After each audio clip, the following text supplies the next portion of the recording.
अरे बाप रे, अभी संन्यास लेने के बाद कौन सी शादी। ऐसा नहीं कि कोई किसी ने नहीं किया हो, लेकिन अभी इस सोच का कुछ मतलब ही नहीं हो गया। कल जब मेरा महामंडलेश्वर मेरा घोषित हुआ, ये सब खत्म हो गया। अस्सलामुअलैकुम, आप देख रहे हैं फोकस टीवी उर्दू।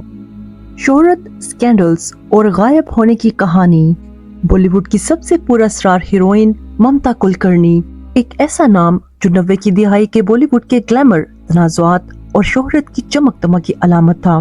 एक हीरोइन जो न सिर्फ अपनी बेबाक अदाकारी बल्कि अपनी बेखौफ तबीयत और बोल्ड फैसलों के लिए भी मशहूर थी। मगर फिर अचानक सब कुछ खत्म हो गया। जिस अदाकारा के हुस्न और मकबूलियत के चर्चे थे, वो अचानक कहाँ गायब हो गई। आखिर ममता कुलकर्णी के साथ ऐसा क्या हुआ कि बॉलीवुड के दरवाजे उस पर हमेशा के लिए बंद हो गए? क्या ये सब किसी फिल्मी कहानी जैसा है या हकीकत इससे भी ज्यादा ड्रामाई? तो ये सब जानेंगे आप आज की इस वीडियो में। अगर आप हमारे चैनल पर नए हैं तो चैनल को सब्सक्राइब करें और बेल आइकन को जरूर दबाएं ताकि हमारी हर आने वाली नई वीडियो आप तक पहुंच सके। 90 की दिहाई में ममता कुलकर्णी ने बॉलीवुड में अपनी जगह बनाई। बाजी, क्रांतिवीर, सबसे बड़ा खिलाड़ी और कर्मा जैसी फिल्मों में अपनी अदाकारी से नाजरीन के दिल जीत लिए। मगर जहां वो एक कामयाब अदाकारा थी, वहीं उनकी जिंदगी तनाज़ात से भी भरपूर रही। ममता कुलकर्णी ने अपने करियर के आगाज में ही अपनी बोल्डनेस से सबको हैरान कर दिया। उनकी फिल्मी अदाकारी जितनी जानदार थी, उनकी ऑफ स्क्रीन हरकतें भी उतनी ही सनसनीखेज थीं। खास तौर पर जब उन्होंने एक मशहूर मैगजीन के कवर पर बगैर कपड़ों की तस्वीर खिंचवाई तो पूरे भारत में तहलका मच गया। कुछ ने इसे बॉलीवुड में एक नया इनकलाब करार दिया तो कुछ ने इसे गैर इखलाकी हरकत समझा। मगर ममता बेखौफ थी। उन्होंने नाक़दीन की परवाह किए बगैर कहा, अगर मर्द अपने जिस्म की नुमाइश कर सकते हैं तो औरतों को भी हक हासिल है। ये बयान आते ही ममता पर तनकीदों की बौछार हो गई, लेकिन उनकी ये हिम्मत उन्हें दूसरे अदाकारों से मुख्तलिफ बनाती थी। ममता कुलकर्णी को बॉलीवुड की निडर अदाकारा समझा जाता था, जो अपनी बात खुलकर कहने से कभी नहीं घबराती थी। उनका एक मशहूर तनाज़ा राजकुमार संतोषी के साथ था, जिन्होंने उन पर ये इल्जाम लगाया कि वो गैर पेशा वराना रवैया रखती हैं और वक्त की पाबंदी नहीं करती। ममता ने पलटकर वार करते हुए दावा किया कि संतोषी ने उन्हें फिल्म में काम देने के बदले ज़ाती ताल्लुकात की पेशकश की थी। ये बयान बॉलीवुड में ज़लज़ले की तरह आया। उस दौर में किसी बड़ी हस्ती पर ऐसा इल्जाम लगाना बहुत बड़ी बात थी, लेकिन ममता का रवैया ऐसा था कि उन्हें किसी चीज की परवाह नहीं थी। बाद में फिल्मी हलकों में ये भी कहा गया, यही तनाज़ा उनके करियर को तबाह कर गया। ममता कुलकर्णी सिर्फ तनाज़ात की वजह से ही खबरों में नहीं आई, बल्कि उनका सबसे बड़ा स्कैंडल 2016 में सामने आया, जब उन पर ये इल्जाम लगा कि वो एक इंटरनेशनल ड्रग माफिया का हिस्सा रही हैं। खबरों के मुताबिक उनके शोहर विक्रम गोस्वामी, जो मुबैना तौर पर एक ड्रग लॉर्ड थे, के साथ भी उनके करीबी ताल्लुकात थे और ये दावा किया गया कि वो भी इसी धंधे में शामिल थीं। उनके खिलाफ तहकीकात का ऐलान किया गया और कुछ रिपोर्ट्स के मुताबिक ममता को भारत वापस बुलाने के लिए इंटरपोल तक से मदद ली गई। लेकिन ममता ने उन तमाम इल्जामात को मुस्तरद करते हुए कहा, मैं किसी गैर कानूनी काम में मुलविस नहीं, मेरा सिर्फ मेरा खुदा से ताल्लुक है।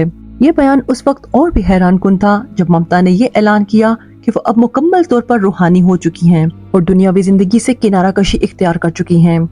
ये सवाल बहुत अहम है कि आखिर ममता कुलकर्णी ने अचानक इंडस्ट्री छोड़ने का फैसला क्यों किया? क्या ये उनके तनाज़ात की वजह से था या बॉलीवुड के कुछ बाअसर लोगों ने उन्हें काम देने से इनकार कर दिया था? कुछ रिपोर्ट्स के मुताबिक ममता कुलकर्णी को बड़े प्रोड्यूसर्स ने एक ब्लैक लिस्ट में डाल दिया था क्योंकि वो अपनी बात बेखौफी से कहने की आदी थी। कुछ खबरों में ये भी कहा गया कि बॉलीवुड के ताकतवर प्रोड्यूसर्स और डायरेक्टर्स को उनका रवैया पसंद नहीं था और यही वजह बनी कि उन्हें फिल्मों से निकाल बाहर किया गया। लेकिन ममता ने इस मामले पर कभी खुलकर बात नहीं की। ममता कुलकर्णी की जिंदगी का सबसे हैरान कुन मोड़ वो था जब उन्होंने अचानक खुद को रूहानी जिंदगी की तरफ मोड़ दिया। खबरों के मुताबिक वो भारत छोड़कर पहले दुबई और फिर नैरोबी, कीनिया चली गईं, जहां वो मुकम्मल तौर पर एक रूहानी शख्सियत के तौर पर जिंदगी गुजारने लगी। उनके मुताबिक, मैं अब फिल्मों की चमक दमक नहीं बल्कि सिर्फ अपने खुदा की तरफ मुतवज्जो हूँ। ये एक बिल्कुल मुख्तलिफ ममता कुलकर्णी थी जो अपने धर्म के मुताबिक जिंदगी गुजार रही थी। लेकिन कुछ नाक़दीन का कहना है कि ये सब कुछ महज उनके माजी के स्कैंडल से बचने का एक बहाना है। कई सालों से ममता कुलकर्णी बॉलीवुड की दुनिया से मुकम्मल तौर पर गायब हैं। कुछ इत्तलात के मुताबिक वो अब भी नैरोबी में मुकीम है और किसी किस्म का मीडिया इंटरव्यू देने से गुरेज करती हैं। 2019 में एक इंटरव्यू में जब उनसे पूछा गया कि क्या वो बॉलीवुड में वापस आएंगी, तो उन्होंने कहा, मुझे इस दुनिया में कोई दिलचस्पी नहीं, अब मैं सिर्फ अपने खुदा के करीब रहना चाहती हूँ। लेकिन क्या वाकई ऐसा है, या फिर ममता कुलकर्णी का माजी उनका पीछा नहीं छोड़ रहा? बॉलीवुड की तारीख में बहुत सी अदाकाराएं आईं और गईं, लेकिन ममता कुलकर्णी का सफर सबसे ज्यादा गैर मामूली रहा। ग्लैमर, तनाजुआत, शोहरत और फिर मुकम्मल गुमशुदगी, ऐसा बहुत कम अदाकाराओं के साथ हुआ है। क्या ममता कुलकर्णी वाकई अपनी जिंदगी में खुश हैं, या वो दोबारा खबरों में आने के लिए किसी बड़े इंकिशाफ का इंतजार कर रही हैं?